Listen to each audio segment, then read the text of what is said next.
Ici, je vous présente le TX RZ 900, notre grosse nouveauté.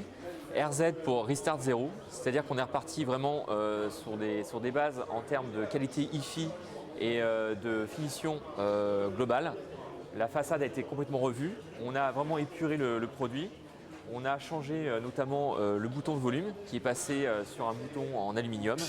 Et on a vraiment simplifié tout ce qui est panneau de contrôle. C'est-à-dire que tout ce qui est partie connexion, preset et tout ce qui est bouton d'accès pour les modes ont été mis sur le côté droit.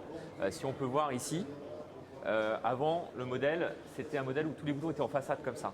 Donc là, on a rationalisé en mettant tout sur le panneau droit. On a également changé la qualité de la trappe. On a mis une trappe en aluminium, beaucoup plus épaisse, beaucoup plus qualitative. Sur la partie avant, on a également changé les pieds. On a mis des pieds rigides pour filtrer tout ce qui est vibration. Donc à l'intérieur de ce produit, on va retrouver les décodeurs majeurs sur le marché. Donc le Dolby Atmos, le DTS-X et il est labellisé THX. Pour petit rappel, donc le Dolby Atmos est sorti l'année dernière. Le DTS-X sort cette année. Ces deux concepts de décodeurs permettent en fait de faire une réflexion des effets via le plafond pour recréer une douche sonore. On peut prendre un exemple, une scène sur un film où il pleut. Lorsque vous êtes assis en train de regarder votre film, au lieu d'entendre les effets à l'arrière de la pluie, avec le Dolby Atmos et le DTS-X, vous aurez l'effet d'une douche sonore. Donc vous aurez l'impression qu'il pleut sur vous, tout simplement. Donc ce modèle est équipé avec ces deux décodeurs.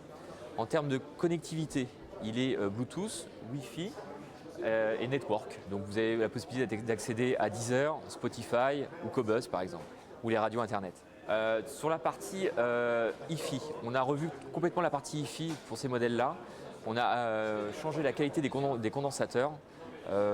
Pour information, les condensateurs chez Onkyo, en termes de capacité, étaient entre 8000 et 9000 microfarad. Là, on est passé en 15 000 microfarad. Cette capacité-là permet vraiment d'accroître la réserve d'énergie et d'avoir une dynamique d'écoute et de pouvoir piloter encore un plus grand nombre d'enceintes sur le marché. Le fait d'avoir changé la capacité des condensateurs permet en fait à l'ampli d'avoir une plus grande réserve d'énergie. C'est-à-dire que dès que vous tournez le bouton de volume, vous pouvez ouvrir les enceintes et ouvrir le spectre en termes de musique. Donc c'est vraiment un gros changement sur les amplificateurs Onkyo.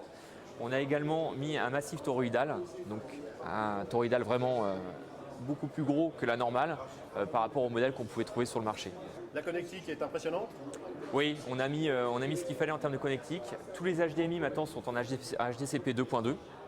On a mis également un HDMI exprès pour les Streambox, donc type Chromecast par exemple. Vous pouvez piloter directement Netflix, Canal Play. La Chromecast, pareil, pour son exemple, sera auto-alimentée par l'ampli. Donc l'ampli se transforme vraiment en centrale dédiée pour l'audio vidéo. Les borniers ont été revus également, on a mis des borniers haut de gamme plaqués or. En termes d'HDMI, on se retrouve donc avec 7 HDMI plus une HDMI en sortie et une HDMI en façade. En termes de puissance, on est en 7 x 200 watts. Prix et disponibilité? En termes de prix, on est positionné à 1690 €. Le produit est disponible désormais.